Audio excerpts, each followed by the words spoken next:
Revelation 3502. From the 30th of July 1945. Faith merit act of free will. No gift. Searching the mind.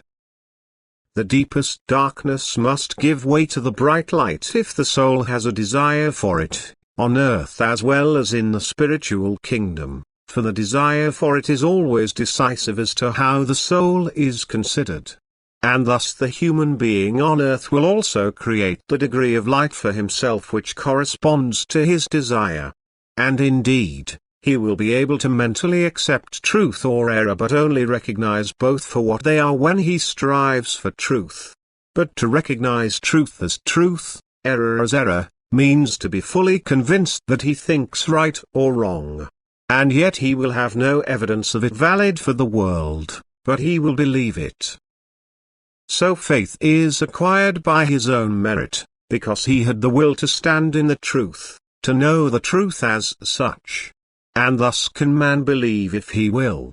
And it is not a gift, a grace, to be able to believe, because faith always presupposes the will, the desire for truth. This applies to faith which has the right value before God, which God demands of people. Faith in him as a supremely perfect being full of love, power and wisdom. Only this faith is demanded by God because it is a prerequisite for a way of life on earth which corresponds to divine will and because it entails everything else the soul needs for its ascent development. For anyone who calls this faith his own will always and constantly consult the eternal deity. He will mentally unite himself with it and consciously strive for the most perfect being. He will, in the realization of his own inadequacy, request advice and help from God. He will gratefully accept the blessings offered to him with love and thus fulfill his purpose of earthly life.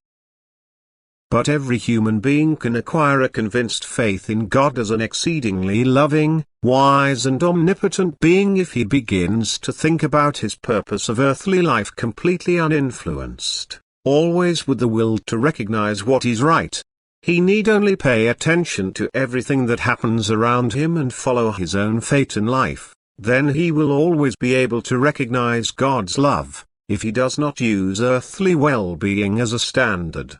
Creation will continue to prove God's wisdom and omnipotence to him, always provided that he seeks the truth, that he desires enlightenment not only with his intellect but with his heart, that is, that he does not try to fathom the truth scholastically but that it is his heart's innermost urge to fathom his purpose of earthly life.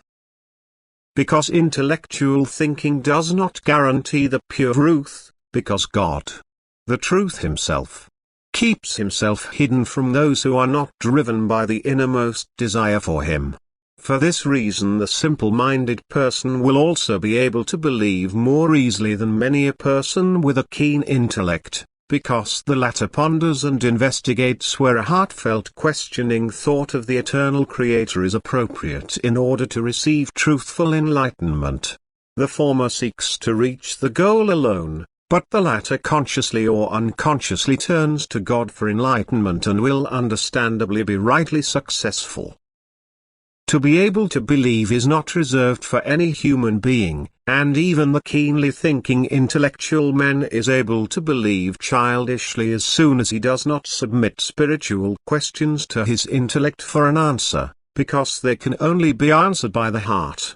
And even the greatest scientist can face the Father of eternity like a child, if he allows himself to be impressed by the wonders of creation, which his intellect alone cannot fathom, but which find their explanation in deep faith in an omnipotent, wise and loving deity. Whoever is unable to believe exalts himself, for the humility of the heart allows him to find deep faith. But arrogance is an obstacle that does not allow faith to arise. But whether the human being is humble or arrogant depends solely on his will, which can bend or remain in opposition to the being which created him and thus also wants to be acknowledged by him. And thus faith is also an act of free will. It will never be conveyed to a person as a gift of grace but he has to acquire it himself, which he is also enabled to do by God if he uses the gift of intellect in the right way, if he desires the truth and unresistingly surrenders himself to the thoughts which come to him, as soon as he sincerely desires light. Amen.